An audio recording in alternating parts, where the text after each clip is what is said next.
Supermarket trolleys are a real triumph of design. They stack together when not in use and they make ideal temporary dams and fish breeding containers in most of our local waterways. They also make excellent paint removers because, let's face it, their directional stability, especially when loaded, leaves a great deal to be desired. Whoops. Well, this is one car that seems destined to have more than its fair share of shopping trolleys gouging down the side.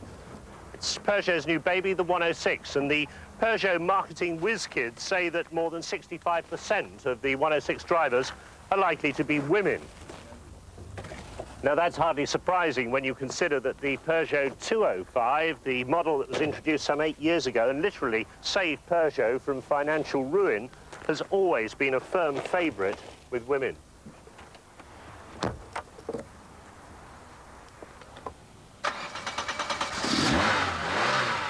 The little Peugeot is aimed at the heart of the most important car segment in Europe, the small car market. In Britain, small cars took 26% of the total market last year, and their share is increasing.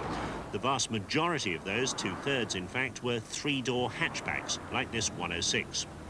Now, obviously, with such a huge market, there's going to be some intense competition. Bestseller in the sector is Ford's Fiesta, followed by Rover's Metro, the Peugeot 205, the Vauxhall Nova and the Nissan Micra.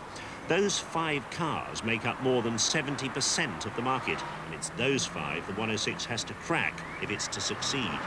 It's tempting to dismiss the 106 as yet another Euro buzzbox, but in fact it's a car with distinctive personality and it's great fun to drive. It doesn't have quite the same skateboard-like road holding of the 205, but it's very agile, holds on well in the corners and has more than adequate performance, a respectable top gear and a good 0 to 60 time. It's not enough to keep you ahead of the hot hatchback boy racers, but it's certainly more than enough to keep you fizzing around city streets, well up with the traffic.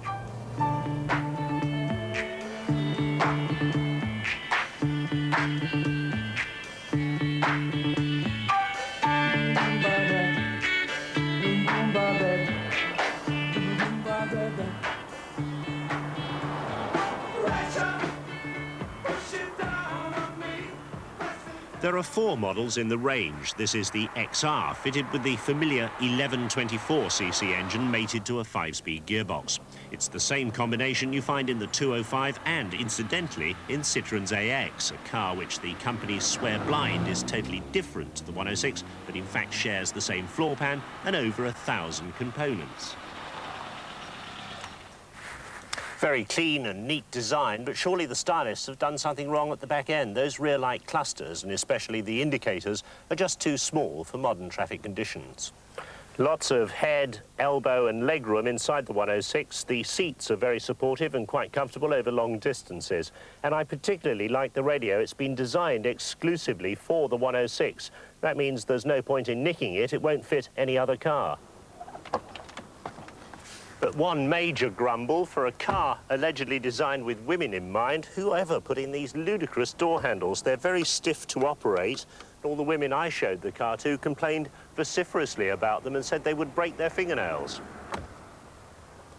Now, while the Peugeot 205 enjoyed great success, it did have a bit of a reputation for being flimsy. It tended to develop squeaks and rattles, and the crash repair boys take a dim view of its ability to absorb an impact. Peugeot were obviously keen that this perception didn't rub off on the new car.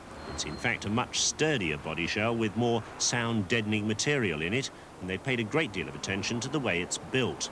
The dashboard, for instance, is assembled off the car and then inserted into the shell by robots to avoid shakes and rattles. It's a good-looking little car on the road. It appears wider than in fact it is, and it retains the 205 wheel-at-each-corner appeal. It's also very easy to drive, and already a lot of driving schools are looking at it with interest.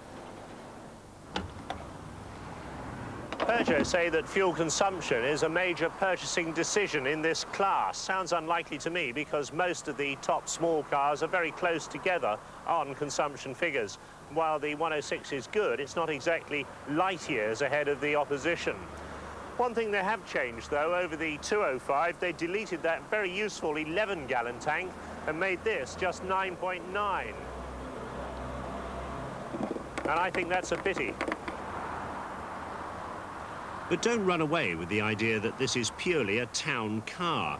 It performs admirably on the motorways. OK, it's a bit noisy at high speed with some engine boom and a fair bit of road noise, but I climbed out after a 200-mile cross-country run without feeling in the least stiff or cramped. It's a good, fun little car. So to sum up the Peugeot 106 XR, we liked that specially adapted radio, the internal space in the car and the sprightly performance. We didn't like those silly door catches. We thought the tail lights were too small for city traffic and it was a bit noisy at high speed.